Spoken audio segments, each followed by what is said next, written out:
नमस्कार दोस्तों। चलिए आज के टॉपिक में हम लोग बात करते हैं 5G stand alone access registration का प्रोसीजर का पार्ट 2 के बारे में बात करते हैं। तो पिछले पार्ट्स में आपने देखा होगा कि हम लोगों ने बात किया था रैंडम एक्सेस के बारे में कि रैंडम एक्सेस के बारे में, लेकिन सेल सिलेक्शन, रीसिलेक्शन, एसआई ब्रॉडकास्टिंग से रिलेटेड जो था 4G में हम लोगों ने ऑलरेडी वो डिस्कशन कर लिया था। सो हमने यहाँ पे precondition RRC idle mode में डायरेक्ट स्टार्ट किया था रजिस्ट्रेशन प्रोसीजर को, जिसमें हम लोगों ने सेल सिलेक्शन में ऑलरेडी हम लोग जानते हैं कि जो जी नोड भी क्या कहता है, PSS NR है, SSR है, मीब NR है, और ब्रॉडकास्टिंग में जैसे SIB1 है, अदर सिप्स है, वो सभी यूवी की तरफ सेंड करता है। उसके बाद हम लोगों ने बात किया था यहाँ पे मेरा मोबाइल आइडियल कंडीशन में है तो मैसेज 1 जो ट्रांसमिट होगा उसमें रैच प्रियम्बल्स होगा, RA प्रियम्बल्स जो होगा उसके साथ RARNTI और DCI फॉर्मेट आपको वहाँ से जी नोट भी सेंड करता है। और उसके बाद में फिर हम लोगों ने डिस्कस किया था RAR में रिस्पॉन्स के RAR के बारे में, जो मैसेज जी नोट बी से ई नोट बी यूवी की तरफ जाता है उसके बारे में हम लोगों ने बात किया था। उसके बाद RRC कनेक्शन रिक्वेस्ट के बारे में बात किया था, और जो CRNTI और DCI फॉर्मेट 10 को लेके जी नोट बी की तरफ से जाता है। उसके बाद मैसेज 3 में RRC कनेक्शन रिक्वेस्ट के बारे में बात किया था। मैसेज 4 में हम लोग ने RRC कनेक्शन सेटअप के बारे में बात किया था, जो ऑलरेडी यहाँ पे सभी डिस्कशन हो चुका था। उसके बाद नेक्स्ट हम लोगों ने किया था कि रजिस्ट्रेशन प्रोसेस के बारे में भी बात किया था। जो RRC कनेक्शन सेटअप कंप्लीट है, NGFP इनिशियल यूवी मैसेज या रजिस्ट्रेशन रिक्वेस्ट है, डाउनलिंक NAS ट्रांसपोर्ट रिपोर्ट है, वो सभी के बारे में हम लोगों ने डिस्कशन किया था। उसके बाद सिक्योरिटी प्रोसीजर जो बात किया था हम लोगों ने कि कौन से NAS सिक्योरिटी प्रोसीजर है, security mode command, security mode complete, ये सब इंफॉर्मेशन ऑलरेडी हम लोगों ने डिस्कस किया था। ओके, तो आज के टॉपिक में हम लोग बात करते हैं जो टॉपिक्स हम लोगों ने फिनिश किया था फ्रॉम जो ओल्ड AMF है मेरा रिमूव हो गया है, और मेरा यूवी है जो न्यू AMF से कनेक्ट हो गया है, इसके वहाँ से हम लोगों ने बात करना है। ये कंडीशन यहाँ पर था जो 59 पॉइंट नंबर 59 है। इसमें क्या था कि लास्ट जो था कि एक मैसेज फ्लो होता है जो ओल्ड AMF से, किसको ओल्ड AMF से फ्लो हो रहा था, और उसको किसको जा रहा था, वो SMF को दिया जा रहा था। इसमें क्या था, अगर 57 नंबर पॉइंट्स को देखेंगे तो इसमें था कि old AMF is the SMF that is no longer associated with the specified PDU session के लिए नहीं था, और उसके बाद रिमूव द AMF कंटेंट्स वहाँ पे रिमूव हो गया था। ओके, अब हम लोग नेक्स्ट प्रोसेस की बात करते हैं, update policy association with the PCF के साथ में उसका पॉलिसी एसोसिएशन कैसा होगा, update the policy association with the PCF register for the AMF events. अब यहाँ पे देख सकते हैं हम लोग कि यहाँ पे न्यू AMF जो है वो क्या करता है, PCF को क्रिएट रिक्वेस्ट भेजता है, जैसे AMF policy control create request भेजता है, ये भेजता है। इसमें यहाँ पे लिखा होगा the AMF contacts the PCF to create a policy association and retrieve the UV policy और access a mobility control policy. उसके बाद क्या करता है, PCF जो होता है एक रिस्पॉन्स भेजता है, रिस्पॉन्स विद द क्या है, पॉलिसी एसोसिएशन इंफॉर्मेशन, उसके साथ एक रिस्पॉन्स भेजता है, जिसमें आपका पॉलिसी एसोसिएशन रिस्पॉन्स में आपको जो इन्फॉर्मेशन मिलेगा वो सूपी है, GPSI है, PEI है, यूज़र लोकेशन जो है, ये PCF आपको न्यू AMF को भेजता है। इसके साथ में क्या कहता है, PCF register for the event के लिए रजिस्टर करता है, लाइक लोकेशन रिपोर्ट, आप देख सकते हैं लोकेशन रिपोर्ट है, रजिस्ट्रेशन स्टेट रिपोर्ट है, कम्युनिकेशन फेलियर रिपोर्ट है, जो PCF इसको न्यू AMF को भेजता है। उसके बाद क्या करता है, न्यू AMF क्या करता है, एक फिर से इवेंट एक्सपोज सब्सक्राइबर रिस्पॉन्स भेजता है, जिसके साथ वो 2101 क्रिएट होता है। 201 is created to the signal successfully subscription के लिए इसमें PCF को एक रिस्पॉन्स भेजता है। उसके बाद क्या करता है, ओल्ड AMF जो होता है, ओल्ड AMF रिक्वेस्ट करता है कि policy association is deleted as the corresponding EV context is terminated. ये एक इन्फॉर्मेशन भेजता है ओल्ड AMF PCF को, ये इन्फॉर्मेशन भेजता है। उसके बाद क्या करता है, PCF एक ओल्ड AMF को फिर से एक इन्फॉर्मेशन भेजता है, और बोलता है वो कि PCF signal that is successfully deleted with the 204 no contents HTTP response code, इसके साथ एक रिस्पॉन्स आपको भेजता है PCF जो है ओल्ड AMF को भेजता है वहाँ पे।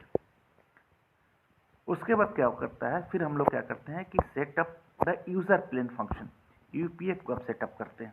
उसमें क्या होगा कि न्यू AMF है जो है एक SMF को एक PDU session update SMF contents request भेजेगा, जिसमें PDU session operation type UP activate होगा। वहाँ पे क्या होगा, आपको एक जो SMF है एलोकेट करेगा UE का IP एड्रेस, एलोकेट करेगा आपको PDU सेशन अपडेट TID। उसके बाद करेगा क्या वो कि एक सेलेक्ट करेगा UPF, और वो UPF सेलेक्ट करने के बाद में एक सेशन मॉडिफिकेशन रिक्वेस्ट जाएगा आपको UPF के पास में, वो PFCP सेशन मॉडिफिकेशन रिक्वेस्ट जाएगा किसके पास में, UPF के पास में। और उसमें क्या होगा, session end point identifier PDU session update TID आपको वहाँ से मॉडिफिकेशन रिक्वेस्ट भेजने के बाद वो क्या करेगा कि यहाँ पे UPF has started receiving the data distinct to the UE। अब यहाँ पे क्या होगा कि इस लोकेशन पे UPF क्या है, एक डेटा रिसीव शुरू कर दिया है। ओके, बफरिंग इसमें बिगिन हो गया, बफर द डेटा डाउनलिंक। अब क्या करेगा UPF, क्या करेगा कि data plane respond back to the SMF control plane to the session modification has been completed. ये क्या करेगा UPF जो है उसमें SMF को एक रिस्पॉन्स भेजेगा, जिसमें ये बोलेगा कि सेशन एंड आइडेंटिफिकेशन जो है मॉडिफिकेशन यहाँ पे कंप्लीट हो गया है। उसके बाद क्या करेगा SMF जो है AMF को, न्यू AMF को इन्फॉर्म करेगा कि that session management control has been updated. एक रिस्पॉन्स यहाँ से AMF के थ्रू से न्यू AMF को ये जा रहा है कि एक इन्फॉर्म करेगा SMF कि मेरा जो AMF है सेशन मैनेजमेंट कंट्रोल जो है अपडेट हो गया है। तब क्या करेगा AMF, क्या करेगा एक एलोकेट करेगा न्यू AMF UNGAP ID, वो एलोकेट करेगा किसको, ये एलोकेट करता है setup with the G0B set, इसके साथ में न्यू AMF किसके साथ में, G0B के साथ में वो सेटअप करता है। यहाँ पे लिखा हुआ कि इसमें जैसे ही एलोकेट हो गया new AMF UNGAP ID update हो गया, यानी एलोकेट हो गया, तो क्या करेगा AMF क्या करता है initial context setup message G0B को भेजता है, और उसके साथ वो इन्फॉर्मेशन आपको भेजता है AMF UENGAP ID, RAN UENGAP ID, UE aggregate maximum bit rate, PDU session ID, PDU session update TAD, UE IP address, NAS PDU, NSSI, PDU session resource setup request transfer, allowed NSSI, UE security capability, security key, all that information, जो भी information है जो यहाँ से आपको देख रहे हैं कि ये जो है न्यू AMF है G0B को सेंड करता है। ये न्यू AMF G0B के इन्फॉर्मेशन सेंड करने के बाद क्या कर, the message also carries the AMF UENGAP ID, the UE aggregate maximum bit rate, the UE security capability and security key, जो हम लोगों ने ऑलरेडी यहाँ पे बताया। उसके बाद क्या करता है कि G0B के साथ में एक मैसेज जाता है, एक है security mode command. Security mode command में क्या रहता है, यहाँ पे जाने के बाद में G0B से की drive the UE and AMF from the, उसका आप बोल सकते हैं कि ये G0B क्या करता है UE को एक सिक्योरिटी मोड कमांड भेजता है। इसमें आप देख सकते हैं जो इन्फॉर्मेशन एलिमेंट्स हो गए सिक्योरिटी कॉन्फ़िगरेशन SMF, और यहाँ पे क्या होगा UE क्या कर ड्राइव द G0B की, उसके बाद ड्राइव RRC इनिशियल की associate with the integrated protection algorithm, फिर वेरीफाई करेगा integration protection of the security mode command message, और ड्राइव करेगा UP एंड INT की association with the integrated protection algorithm, फिर स्टार्ट करेगा SRB इंटीग्रेटेड प्रोटेक्शन, और एक सिक्योरिटी मोड कंप्लीट मैसेज आपको G0B को भेजेगा। ओके, सॉरी यहाँ पे आया था हम लोग, एक सिक्योरिटी मोड कंप्लीट मैसेज वहाँ पर भेजेगा। जैसे ही वो भेजता है उसके बाद स्टार्ट शिफ्टिंग शुरू हो जाता है, और उसके बाद क्या होता है, और क्या होता है कि एक G0B से जी नोड बी से आपको ईवी से एक आरआरसी कनेक्शन रिकॉन्फ़िगरेशन मैसेज स्टार्ट होता है। और उसमें क्या होता है कि उससे वो आप master cell group, secondary cell group, radio bearer और means configuration measuring configuration, all information, जो सभी इन्फॉर्मेशन है यहाँ पे ईवी को मिल जाता है। उसके बाद क्या करता है कि ये ईवी जो है perform the primary cell group configuration procedure perform करता है, फिर परफॉर्म करता है secondary cell group configuration procedure, फिर परफॉर्म करता है radio bearer configuration procedure, initiate करता है measurement based of the received mass means configuration. उसके बाद process the registration accept NAS message and set up PTU session. ये सभी कंप्लीट होने के बाद, प्रोसेस कंप्लीट होने के बाद क्या करता है, ईवी एक आरआरसी रिकॉन्फ़िगरेशन कंप्लीट मैसेज भेजता है जी नोड बी को। और जी नोड बी के भेजने के बाद यहाँ पे उसके साथ में वो कुछ इंफॉर्मेशन एलिमेंट जैसे server cell index, uplink direction, current BWP, ये सभी इंफॉर्मेशन वो जी नोड बी को भेजता है। अब क्या होता है, यहाँ पे क्या करता है, जी नोड बी होता है एलोकेट करता है एक PDU session downlink TID। Okay, ये क्या करता है, एलोकेट किया पीडीयू सेशन यहाँ पे डाउन उसमें एलोकेट करता है। उसके बाद क्या करता है, यहाँ पे ये पॉइंट देख सकते हैं कि ये जो है मेरा जी नोड बी है। अब जी नोड बी क्या करता है, न्यू AMF को, यहाँ से आप देखेंगे न्यू AMF को एक इनिशियल कंटेक्स्ट रिस्पॉन्स भेजता है जिसमें वो पीडीयू सेशन डाउनलिंक TID रहता है। और इसके साथ ही वो यूवी क्या करता है, उसके बाद में यूवी क्या करता है, एक नैस रजिस्ट्रेशन कंप्लीट मैसेज भेजता है न्यू AMF को। ये सभी जो प्रोसेस कंप्लीट होने के बाद लास्ट में क्या होता है कि ईवी क्या करता है, एक अपलिंक डेटा एक मैसेज भेजता है UAF को। ओके, और वहाँ से क्या करता है, UTID जनरेट होता है और यहाँ से UPF जो है start sending the data to the internet को भेजना शुरू कर देता है। जैसे ही ये UF जो sending data to the internet send करना शुरू कर देता है, तब क्या करता है, न्यू AMF जो है modify the session management context based on the update from the GNodeB, and the downlink TID for the all the PDU session will be passed to the SMS। इसके थ्रू वो पास हो जाएगा SMF को। अब SMF क्या करेगा, SMF करेगा वो कि कुछ session modification PFCP session modification request जाएगा। इसमें क्या होता है, SMS control plane signal session update to the UPF data plane, और इसके साथ जो session end point identifier, session management downlink TID, ये सब इन्फॉर्मेशन एक दूसरे के बीच में एक्सचेंज होगा बिटवीन SMF और UF के बीच में। और यहाँ पे क्या है, UF can stop the data buffering as a downlink path has been set up. जैसे ही इस कंडीशन में जब UF can stop means UPF जो है अपने डेटा बफरिंग को स्टॉप कर देता है, कब, as a downlink path has been set up, downlink path आपका सेटअप हो जाता है। तो यहाँ पे देख सकते हैं कि जैसे ही UPF send the buffer data to the GNodeB using the downlink TID for the PDU session, all new downlink data also takes the same path। अब यहाँ पे देख सकते हैं, यहाँ पे एक पाथ जनरेट हो गया UPF से और UE के बीच में। जैसे ही ये बीच में सेशन हो जाता है, देन क्या करता है, एक UPF क्या करता है, एक SMF को भी एक मैसेज भेजता है जो UF data plane response back to the SMF control plane.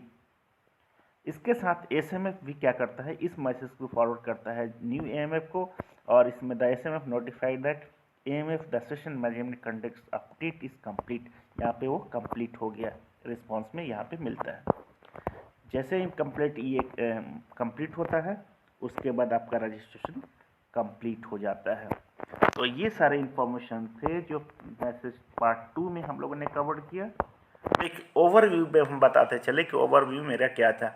अगर मेरा मोबाइल ऑन होता है, सेम बेसिक थोड़ा सा हम लोग बात कर सकते हैं कि एक रजिस्ट्रेशन प्रोसेस बेसिक्स में कैसे, अगर इंटरव्यू में बोलना हो तो कैसे कर सकते हैं।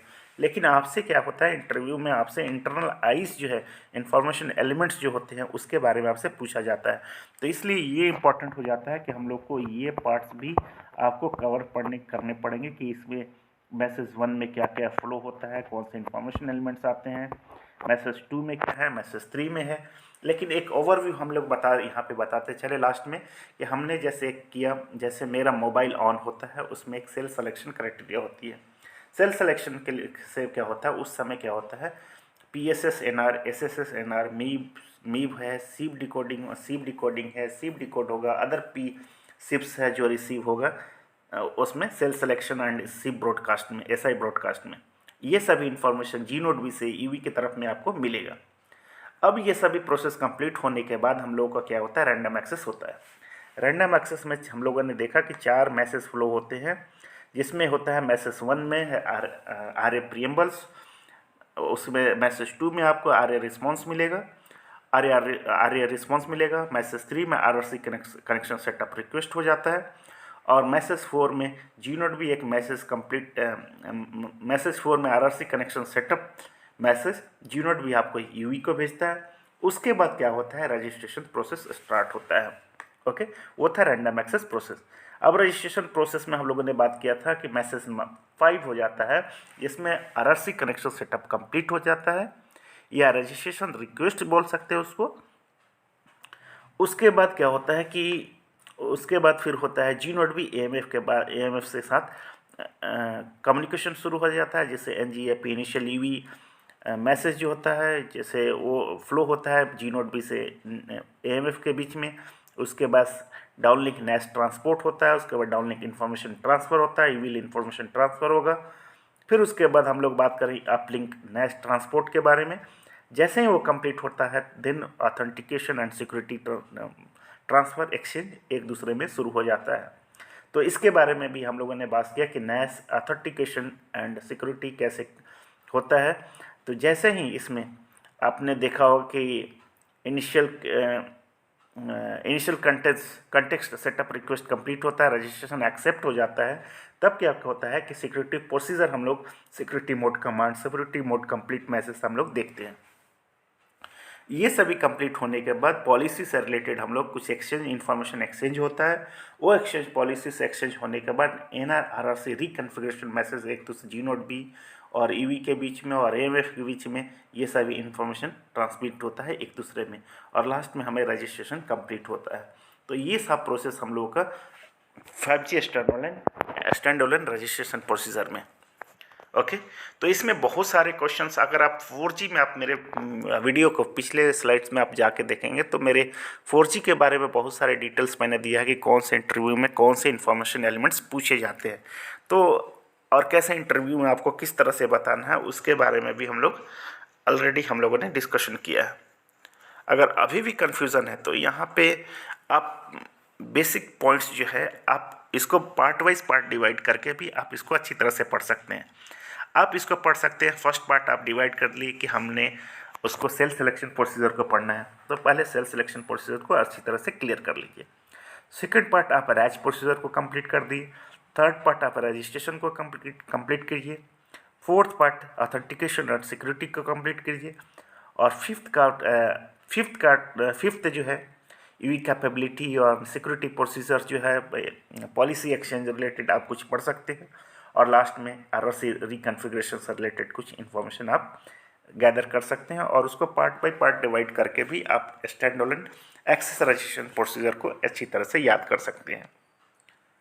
ओके, अगर अभी भी आपको कुछ कन्फ्यूज़न हो तो आप हमको मैसेज कीजिए और मेल कीजिए मेरे मेल ID पर, मैं आपको 100% आपको रिप्लाई दूंगा। अगर ये वीडियो आपको अच्छा लगता है प्लीज़ अपने फ्रेंड लिस्ट में शेयर कीजिए और उनको भी ये चैनल के बारे में बताएं। Thank you so much.